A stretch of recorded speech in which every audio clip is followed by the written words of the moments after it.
Hello everyone, welcome to our channel Target Study Point. मैं नेहा पांडे।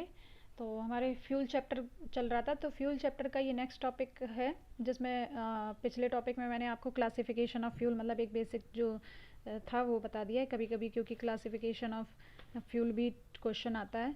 इसके बाद ये कैलोरीफिक वैल्यू टॉपिक है। तो कैलोरीफिक वैल्यू टर्म का काफ़ी यूज़ हुआ था जब मेरिट्स बता रही थी मैं सॉलिड और लिक्विड और गैसियस फ्यूल के बारे में, कि जब फ्यूल की कैलोरीफिक वैल्यू जितनी ज़्यादा अच्छी होगी उतना ही ज़्यादा अच्छा फ्यूल माना जाता है।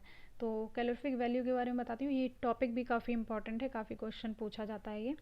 तो कैलोरीफिक वैल्यू का मतलब होता है कि जब हम फ्यूल की 1 यूनिट को बर्न करते हैं। 1 यूनिट से मतलब है कि 1 ग्राम हो सकता है, 1 ml हो सकता है, मतलब मास या वॉल्यूम जो है 1 यूनिट जब हम बर्न करते हैं, तो जब वो कम्प्लीटली बर्न हो जाता है तो उसके जलने पे जितनी हीट प्रोड्यूस होगी, जितनी हीट यानी कि ऊष्मा उत्पन्न होगी, उसी को हम कैलोरीफिक वैल्यू बोलते हैं, मतलब ईंधन का कैलोरी मान बोलते हैं। कि यानी कि जो ईंधन है, ईंधन की एक इकाई भार या आयतन जब जलाया जाता है तो उसके पूरी तरीके से पूर्ण दहन पे जितनी ऊष्मा उत्पन्न होती है, उसी ऊष्मा को हम बोलते हैं कैलोरीफिक वैल्यू। तो यहाँ पे दी हुई है कि जो कैलोरीफिक वैल्यू है उसको किन यूनिट्स में जो है मेज़र किया जाता है। तो इसकी जो यूनिट्स हैं वो ये दी हुई हैं: कैलोरी पर ग्राम, किलो कैलोरी पर केजी, ब्रिटिश थर्मल यूनिट जिसको हम BTHU से शो करते हैं। तो ये तो हम सॉलिड और लिक्विड का जब मेज़रमेंट करते हैं तो उनमें इन यूनिट्स का यूज़ करते हैं। बाकी का गैसियस फ्यूल के लिए किलो कैलोरी पर मीटर क्यूब यूज़ करते हैं। 1 किलो कैलोरी जो है वो 1000 कैलोरी के इक्वल होता है। 1 ब्रिटिश थर्मल यूनिट जो है 252 कैलोरी की इक्वल होता है, और 1 किलो कैलोरी जो है वो 3.968 ब्रिटिश थर्मल यूनिट के इक्वल होता है। तो ये यूनिट्स भी साथ में पूछ ली जाती हैं, तो इसलिए आपको पता होनी चाहिए। एक एक नंबर के क्वेश्चन जो है इसी तरीके से ही निकलते हैं कि कैलोरीफिक वैल्यू की यूनिट क्या है या BTHU किसकी यूनिट है। तो इस तरीके से आपको ध्यान रखना है। एक बार फिर से समझ लीजिए कि कैलोरीफिक वैल्यू का मतलब क्या हो गया, कि जो फ्यूल है, फ्यूल की 1 यूनिट को जब हम कम्प्लीटली बर्न करते हैं तो उसमें जितनी हीट प्रोड्यूस होती है उसको हम बोलते हैं कैलोरीफिक वैल्यू हिंदी में।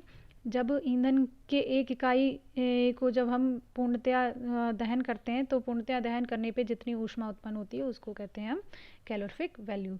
अब ये जो कैलोरीफिक वैल्यू है इसमें 2 टर्म और आते हैं, एक HCV और एक LCV। तो HCV और LCV क्या है उनके बारे में भी बता देती हूँ आपको। HCV मतलब हायर कैलोरीफिक वैल्यू और LCV मतलब लोअर कैलोरीफिक वैल्यू, मतलब उच्च ऊष्मीयमान या फिर निम्न ऊष्मीयमान। तो HCV जो है इसको ग्रॉस कैलोरीफिक वैल्यू भी कहा जाता है, मतलब GCV भी बोल सकते हैं। और जो LCV है इसको हम नेट कैलोरीफिक वैल्यू भी बोलते हैं। तो नेट कैलोरीफिक वैल्यू या फिर LCV एक ही बात है। तो यहाँ पे इन दोनों के बारे में बता देती हूँ आपको कि जो हायर कैलोरीफिक वैल्यू का मतलब ये हुआ कि जब फ्यूल को बर्न किया जाता है तो जब बर्न करने पे उनकी जो वाटर वेपर्स निकलती हैं, तो वाटर वेपर्स को अगर कंडेंस कर लिया जाए, मतलब उनको निकल जाने ना दिया जाए, तो वाटर वेपर की हीट प्लस जो फ्यूल की हीट दोनों आपस में जुड़ जाती हैं, तो इस वजह से वो हायर कैलोरीफिक वैल्यू कहलाती है। यहाँ पे लिखा हुआ है कि when the product of combustion are condense to room temperature. यहाँ प्रोडक्ट से मतलब है जो फ्यूल की वाटर वेपर्स हैं। तो अगर वाटर वेपर्स को कंबशन के टाइम पे उनको कंडेंस कर लिया जाता है, निकल जाने नहीं दिया जाता है, तो वाटर वेपर की हीट और जो फ्यूल की हीट है वो आपस में जुड़ जाती हैं, जिससे कैलोरीफिक वैल्यू यानी कि ऊष्मीयमान जो है वो बढ़ जाता है। तो वो उसको बोलते हैं हम हायर कैलोरीफिक वैल्यू या फिर ग्रॉस कैलोरीफिक वैल्यू कहते हैं। इसी तरीके से लोअर कैलोरीफिक वैल्यू में क्या होता है कि जब फ्यूल को बर्न किया जाता है तो उससे जो निकली हुई वाटर वेपर है, वाटर वेपर या मॉइस्चर जो है उनको कंडेंस नहीं किया जा रहा है। मतलब जब फ्यूल को बर्न किया जा रहा है तो उनकी जो वाटर वेपर यानी कि जलवाष्प या जो नमी निकल रही है उसको कंडेंस मतलब उसको नहीं इकट्ठा किया जा रहा है, उनको निकल जाने दिया जा रहा है। तो सिर्फ और सिर्फ फ्यूल की हीट ही काउंट होती है, उस हीट को बोलते हैं लोअर कैलोरीफिक वैल्यू।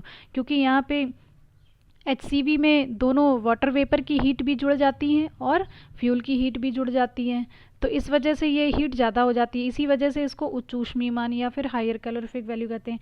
यहाँ पे क्योंकि वाटर वेपर की हीट नहीं काउंट की जा रही है, सिर्फ और सिर्फ फ्यूल की हीट काउंट की जाती है, तो इस वजह से इसका जो कैलोरीफिक वैल्यू होगा वो कम होगा, तो इसी वजह से इसको हम लोअर कैलोरीफिक वैल्यू कहते हैं, यानी कि निम्न ऊष्मीय मान कहते हैं। जैसे कि फॉर एग्जांपल एक जनरल लॉजिकली आप समझिए कि जैसे कि वाटर है, वाटर को अगर हमने गर्म किया और वाटर को बंद ढक्कन करके अगर हम गर्म करते हैं तो वाटर की हीट ज़्यादा होती है। क्यों ज़्यादा होती है? क्योंकि वाटर की जो वाटर वेपर्स निकली हुई हैं उनकी हीट प्लस वाटर की हीट दोनों ही जुड़ जाती हैं, तो वो ज़्यादा हीट हो जाती है। और अगर वही हम वाटर को खुला ढक्कन खोल के गर्म करते हैं तो उसकी हीट कम होती है। क्यों? क्योंकि उसकी जो वाटर वेपर्स होती हैं वो निकल जाती हैं और सिर्फ वाटर की हीट होती है।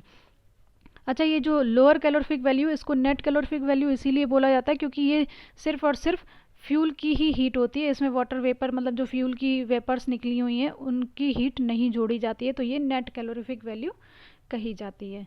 तो यहाँ पे जैसे कि आप इस फॉर्मूले से भी समझ सकते हैं कि LCV is equal to SCV minus latent heat of water vapours form. Latent heat का मतलब गुप्त ऊष्मा, जो मतलब वाटर वेपर की जो हीट होती है जो यहाँ पे जुड़ जाती है फ्यूल की हीट के साथ में, तो उसी को बोलते हैं। तो HCV में से जब हम लेटेंट हीट वाटर वेपर की हीट को हटा देते हैं तो वो LCV कहलाता है। तो ये काफ़ी इंपॉर्टेंट टॉपिक है, इसमें जो है HCV और LCV भी पूछ लिए जाते हैं, शॉर्ट फॉर्म में ही आ जाते हैं। तो हिंदी वाले बच्चों को खासकर ज़रूर इंग्लिश की फुल फॉर्म भी याद रखनी है कि इंग्लिश की फुल फॉर्म क्या है, और कैलोरीफिक वैल्यू ऑफ फ्यूल के नाम से भी क्वेश्चन आ जाता है। तो ये काफ़ी इंपॉर्टेंट टॉपिक है। तो आई होप आपको ये क्लियर भी हो गया होगा topic. Thank you for watching this video.